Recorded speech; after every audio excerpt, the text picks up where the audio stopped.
Hey guys, welcome back to my YouTube channel. तो आज हम legend of dragon king series को फिर से कंटिन्यू करने जा रहे हैं। तो जैसे कि हमने प्रीवियस एपिसोड में देखा था, वूचोंग टियान बोल रहा होता है शैनी, मैं वापस गया था टियांडाओ सिटी में उससे मिलने के लिए कुछ दिन पहले, पर मैं जरा भी वर्दी नहीं हूँ अपने टीचर से मिलने के लिए वापस। मेरे को गुजार शर्म आ रही है अकेडमी में वापस जाने के लिए। शैनी बोल रही होती है कि तुम गलत बोल रही हो। बात यह है कि जब तुम चले गए तुम्हारे टीचर गुजार सैड थे। तो एपिसोड नंबर 64 की स्टार्टिंग होती है। शैनी बोल रही होती है कि तुम इन बच्चों को ताकतवर इसलिए बना रहे हो ताकि तुम फ्यूचर में इन्हें शर्क में भेज सको, है ना। अगर तुम ये सोच रहे हो कि इससे तुम्हारे टीचर खुश हो जाएंगे तो तुम गलती कर रहे हो। कुछ चीजें ऐसी होती हैं जो कोई भी नहीं कर सकता तुम्हारे लिए। अगर तुम अपने टीचर से बनाना चाहते दोबारा तो तुम्हें खुद ब खुद ये चीज करनी पड़ेगी। वो चोंगटियान चुप होता है। शनी बोल रही होती है कि तुम अभी भी जिंदा हो, तुम्हें वापस जाना चाहिए। फिर हमें दोबारा बैटलफील्ड का सीन दिखाया जाता है। जिसे बोल रहा होता है जो फर्स्ट कंपटीशन है, मतलब ग्रुप कंपटीशन वाला मैच पहला, वो स्टार्ट होने वाला है जल्दी। हमारे जो ओपोनेंट है वो डिटरमाइन हो गए हैं। टियान हाई एकेडमी की टीम है हमारा ओपोनेंट पहला। वो भी बोल रही होती है कि तुम्हारी बॉडी सच्ची मुझे ठीक है, अपने आप को ज्यादा फोर्स मत करो। बुलिन बोल रहा होता है कि सच्ची कोई भी प्रॉब्लम नहीं है, तुम चिंता मत करो। तभी कोई इंसान वहां पे टांग बुलिन को आवाज लगाता है। वो बोल रहा होता है मेरा नाम डुआन जुआन है, मैं प्रेसिडेंट टूटियान है ब्लैक स्मिथ एसोसिएशन का। तुमको ज्यादा टैलेंटेड हो। ये बुरी बात है कि तुमने पार्टिसिपेट नहीं किया लास्ट राउंड में जो फोर्जिंग कंपटीशन था उसमें। बुलिन आगे तो देख के सोच रहा होता है प्रेसिडेंट। वो ग्रीट करता है प्रेसिडेंट को और बोलता है कि मैं नेक्स्ट टाइम से ज्यादा हार्ड वर्क करूंगा। प्रेसिडेंट वान बोलता है कि मैं तुम्हें यहाँ पे इन्फॉर्म करने के लिए आया हूँ, टियान सिटी का कुछ रिकमेंडेशन प्रोग्राम है हमारे टैलेंटेड इंडिविजुअल के लिए। मैं तुम्हारे टैलेंट को कुछ ज़्यादा ही एडमायर करता हूँ जो तुम्हारा फोर्जिंग का है। मैं ये होप करता हूँ कि तुम हमारे टियान सिटी में आओगे अपने आप को डेवलप करने के लिए एक तरीके से। बुलिन झुक जाता है और बोलता है प्रेसिडेंट मुझे डर है कि मैं ऐसा नहीं कर सकता हूँ, ये पॉसिबल नहीं हो सकता है। प्रेसिडेंट वान सोच रहा होता है कि इसने इतनी जल्दी मना कर दिया। वो बोल रहे होते हैं कि बच्चे इतने ज़्यादा जल्दी मना मत करो, ये ज्यादा अच्छा होगा अगर तुम मेरी कुछ कंडीशंस को पहले सुनोगे। तो बोल रहा होता है कि टियाना सिटी लार्जेस्ट सिटी है ईस्टर्न मेनलैंड में, और इसका जो पॉलिटिकल और इकोनॉमिक स्टेटस है वो ईस्ट सी सिटी से काफी ज्यादा ऊपर है। जो रिसोर्सेज हमारी एसोसिएशन तुम्हें देगी वो ईस्ट सी सिटी ब्लैक स्मिथ एसोसिएशन से काफी ज्यादा होगी। सेम ही टाइम पे हम तुम्हें ये भी गारंटी दे सकते हैं कि तुम सेंट ब्लैक स्मिथ बन जाओगे फ्यूचर में। तुम्हारी जो लर्निंग की कॉस्ट होगी और प्रैक्टिस की कॉस्ट होगी वो हमारी एसोसिएशन तुम्हें देगी। तुम्हें ऐसे ही अपने प्रीशियस टाइम को वेस्ट नहीं करना है और एनर्जी को पैसा कमाने के लिए। और ऊपर से साथ में एसोसिएशन तुम्हारी हेल्प भी करेगी तुम्हारी कल्टीवेशन को बढ़ाने के लिए। साउल एम्पर लेवल तक तुम्हें चिंता नहीं करना है, हम ये कर सकते हैं। बुलिन भी ये सुन के हैरान हो जाता है। वेल, काफी ज्यादा अच्छी कंडीशंस होती हैं। जी बोल रहा होता है साउल एम्पर लेवल, ये कुछ ज्यादा ही नहीं है, तुमने सुना ना। गुई बोल रही तो चुप करो। प्रेसिडेंट बोल रहा होता है कि तुम्हें कैसा लगा इस ऑफर के बारे में सुन के। बुलिन बोल रहा होता है शुक्रिया तुम्हारी काइंडनेस के लिए, पर मैं एक्सेप्ट नहीं कर सकता हूँ। मेरे पास ऑलरेडी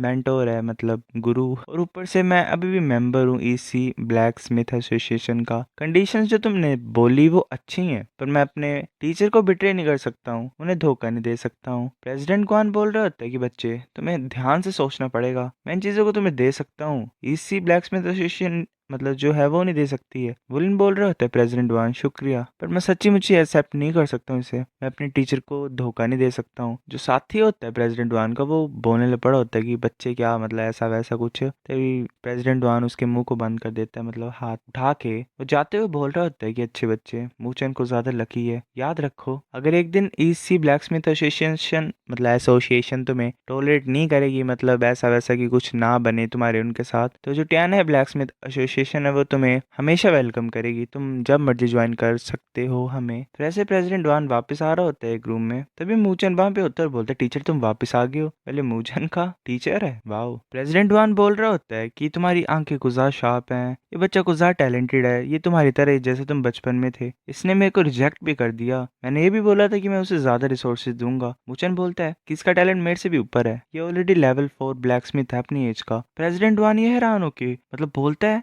लेवल 4, मजाक कर रहे हो तुम मेरे साथ, कितनी एज है इसकी। मुचैन बोलते हैं सिर्फ 10 ही साल का है, अगर इसकी कल्टीवेशन हाई होती तो ये स्पिरिट रिफाइनमेंट को 2 साल में अटेम्प्ट कर सकता है ऐसे ही मटेरियल्स के साथ। प्रेसिडेंट वान बोलता है कि इसे सच्ची मुच्ची हेवेंस ने ब्लेस किया है, ऐसा लग रहा है मेरे को और ज्यादा हार्ड वर्क करना पड़ेगा इसको चुराने के लिए। प्रेसिडेंट वान बोल रहा होता है मुझे पता है तुम क्या बोल रहे हो, मैं श्योर हूँ, मतलब हमारे प्रोमिस को फुलफिल करने के लिए। मुचैन बोल रहा होता है जब मैं तुम्हारे ऊपर मतलब तुम्हारे तक पहुंच जाऊंगा तो मैं तुम्हारी पोजीशन को ले लूंगा। प्रेसिडेंट वान बोल रहा होता है अच्छा है, जल्दी करो और नेक्स्ट रैंक तक पहुंचो। अगर तुम डिवाइन ब्लैक स्मिथ बन जाओगे तो हमारी जो बैकिंग है वो और ज़्यादा स्ट्रॉन्ग बन जाएगी। फिर हमें कंपटीशन का सीन दिखाई देता है जो कि 3 वर्सेस 3 का होता है। टांग बुलिन की जो टीम थी वो ऑलरेडी स्टार्ट हो गई थी। उनके जो ओपोनेंट थे वो टियाना एकेडमी के थे। एक के पास 3 स्पिरिट रिंग्स थी और बाकियों के पास 2 स्पिरिट रिंग्स थी। जो ओपोनेंट थे वो अटैक कर रहे थे टांग बुलिन को सेम ही टाइम पे। उनका ये प्लान था कि वो उसे स्टार्टिंग में हरा दें। वो उन्होंने घेर ही लिया होता है टांग बुलिन को। एक अपने थंडर बोल्ट फ्लो को यूज कर रहा होता है, दूसरा अपने आयरन वेव शील्ड को यूज कर रहा होता है, तीसरा अपने थंडर बोल को यूज कर रहा होता है। बुलिन की कोई भी इंटेंशन नहीं थी उनके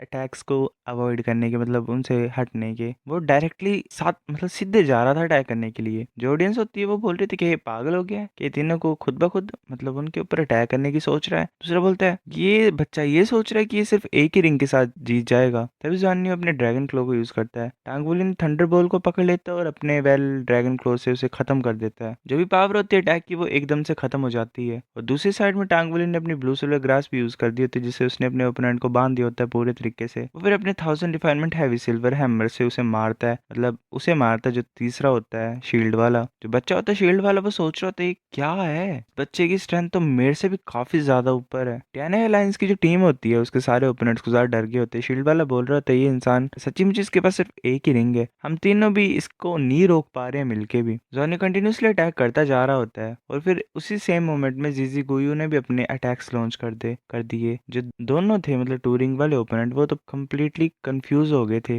टांगुली ने अपना फाइनल मूव किया अपने गोल्डन ड्रैगन क्लो को यूज करके शील्ड वाले के ऊपर। शील्ड वाला सोच रहा होता है ये जो क्लो है ऐसा लग रहा है ये इसका सबसे ज्यादा पावरफुल अटैक है। वो अपनी third Saul skill iron ball को यूज करता है। वो सोच रहा होता है अब देखते हैं कि ये मेरी आयरन शील्ड को तोड़ सकता है कि नहीं। जॉनी अटैक करने लगा होता है आगे की तरफ और वो काफी ज्यादा जोर से अब शील्ड पे मारता है। शील्ड वाला सोच रहा होता है तो कुछ अब बेकार है, जो मेरी मार्शल सोल है वो तो क्रश होने वाली है। तो वो नीचे पड़ जाता है और अनाउंसमेंट हो जाती है कि जो मैच है वो खत्म हो गया है। ऐसे वो तीनों जीत जाते हैं। शैनी बोलती है कि ये बच्चे तो कुछ ज्यादा अच्छे हैं, खासकर वो बच्चा जिसकी म्यूटेटेड ब्लड लाइन है और ये लीडर कहलाने के लिए भी कैपेबल है। ये अच्छा है काफी ज्यादा। इसकी फर्स्ट साउल रिंग ही पर्पल है, इसकी फिजिक कुछ ज्यादा ही अच्छी है। क्या तुमने इसे इस तरीके से रेस किया है? अगर इसके पास 3 रिंग्स होती, मतलब अगर इसके पास 3 रिंग्स होंगी जब ये 15 साल का होगा तो ऐसा होगा कि इसकी बॉडी दोबारा ट्रांसफॉर्म होगी। तुम्हारी काफी ज्यादा अच्छी आईज हैं स्टूडेंट को पिक करने के लिए अच्छे। वो चोंगटियानवान से जाते हुए बोल रहा होता है कि तुम देखो बाकी मैचेस को, मैं जा रहा हूँ। शैनी चुपचाप उसे जाते हुए देख रही होती है। फिर हमें बॉक्स नंबर 3 का सीन दिखाई देता है। मूचन बोल रहा होता है जरा बुरा नहीं है, इसने तो मुझे कुछ ज्यादा सरप्राइज कर दिया है। मैंने कभी नहीं सोचा था कि इस बच्चे की कॉम्बैट एबिलिटीज भी इतनी ज्यादा अच्छी होंगी। प्रेसिडेंट वान बोल रहा होता है कि तुम ये सोच रहे हो कि सिर्फ यही अच्छी चीज है। मूचन हैरानी से अपने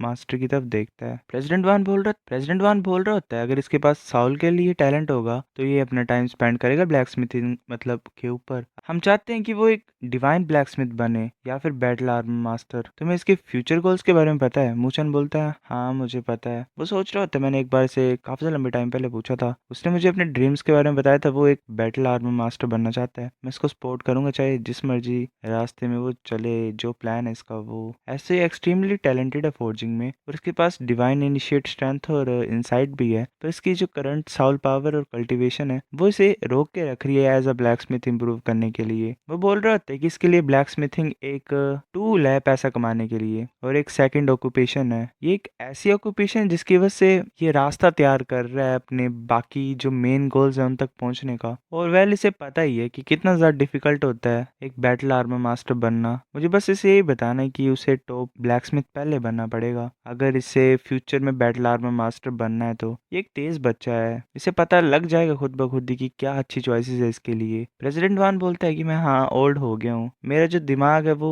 आजकल के टाइम के साथ कीप अप नहीं कर पा रहा है। तो शायद तुम सही बोल रहे हो। मूचन बोलता है कि तुम रेस्ट करो, मतलब शांत हो जाओ। मैं भी होप करता हूँ कि ये बच्चा ब्लैक स्मिथ बनेगा। मैं भी देखना चाहता हूँ कि मैं एक डिवाइन ब्लैक स्मिथ को रेज कर सकता हूँ कि नहीं। फिर ऐसे नेक्स्ट 3 मैचेस में टांग वुलिन जीतता ही जा रहा था। ऐसे फिर 4 विन्स एक ही रो में हो गई। काफी ज्यादा अटेंशन वो पा रहे थे बाकी टीम से, फिर खासकर टांग वुलिन, क्योंकि उसकी जो परफॉर्मेंस थी वो कुछ ज़्यादा कमाल की हो रही थी। टांग विलिन को पर ज़रा भी फर्क नहीं पड़ रहा था बाकी लोगों के अटेंशन से। वो अपना बेस्ट ट्राई कर रहा था हर एक मैच में, धीरे धीरे अपनी स्किल्स को इम्प्रूव कर रहा था कंट्रोलिंग क्रेन मेथड वाली। तभी वो साथ में होते हैं। जीजी बोलता है कि विलिन तुमने सुना हमारा जो ओपोनेंट है आज के दिन वो कुछ ज़्यादा स्ट्रॉन्ग है, वो शायद सबसे ज़्यादा खतरनाक टीम होगी। रूमर्स ये भी है, मतलब बातें भी फैल रही हैं कि वो one of the top teams है ओवरऑल। विलिन बोलता है हाँ मैंने भी सुना है, वो सी लैंड अकेडमी की प्राइमरी टीम है, मैंने भी सुना है कि उनके के पास दो ऐसे लोग हैं जिनके पास 3 रिंग है और एक 2 रिंग साउल मास्टर है, पर हम भी जरा भी कमजोर नहीं है। क्लास 0 के ऑनर के लिए हमें जीतना पड़ेगा। वो सभी ऐसे ही चेयर अप करते हैं एक दूसरे को। फिर हमें टियाना स्टेडियम के बॉक्स नंबर 1 का सीन दिखाया जाता है। हम बताया जाता है कि जो बॉक्स 1 होता है वो खासकर टियाना सिटी के ऑफिशियल्स के लिए बनाया गया है। तभी वहाँ पे हमें एक इंसान दिखाया जाता है जो कि प्रेसिडेंट होता है टियाना एकेडमी का, लोंग हुआनटियान। वो बोल रहा होता है, ब्रदर जेंगपेंग, तुम्हारा जो सी लैंड एकेडमी टीम है उसने काफी ज्यादा अच्छा परफॉर्म किया है, काफी ज्यादा शाइन कर रहे हैं। प्रेसिडेंट होता है सी लैंड एकेडमी का, जांग जैनपेंग। वो बोल रहा होता है, ब्रदर हुटिन, तुम कुछ ज्यादा ही मतलब ऐसे बड़ा चढ़ा के बोल रहे हो। तुम्हारा जो टियाना है एकेडमी है वो नंबर 1 है